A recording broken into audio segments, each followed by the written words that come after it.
The team pulled up really well from the weekend, so no major issues or injuries or concerns. We've got a couple of little toe and foot and ankle injuries that are just mulling along in the background at the moment, but nothing too major or too pressing from any of the girls at the moment. A couple of them are long-standing injuries, so things that they sustained either when they were teenagers or early in their careers, and they've just reared up their heads lately. So a couple of impacting injuries, landing heavily from taking an intercept or a ball, and then they just flares the ankle up and the ankle stays a little bit aggravated for a few weeks from there on. So we use a combination of things, obviously a little bit of manual therapy, some work through the joint, get the joint moving better, make sure they've got good range of motion through there.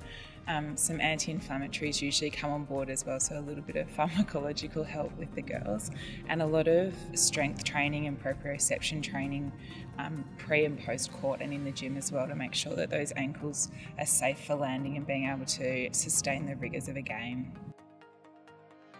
Yeah, so what we usually do is in the girls with ankle problems or previous ankle injuries, we have in their prep before court a little bit of proprioception warm-up. So a couple of exercises that we use are banded calf raises that just switches on the neural sensors that are a little bit deactivated after an ankle injury.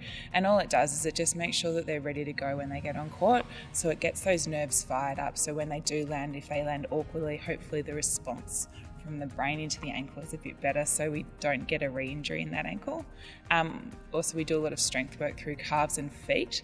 Everyone forgets their feet because there are lots of little muscles running around in there. So they have lots of exercises, toe tapping, foot scrunching, a little bit of weight work as well, and some TheraBand work with their foot strength to make sure that their feet can counteract the weakness in those ankle joints where the ligaments might have some deficits. One of our training partners, she's got a bit of a toe injury at the moment, so she's spending a fair bit of time getting her toe strong. A couple of the girls in the open team, Serena's just had a bit of an ankle issue going into Commonwealth Games and coming out, but she's settled down quite well, but she spends a fair bit of time on her ankle strength at the moment just to make sure that we don't have any more recurrence of that ankle issue through the rest of the season.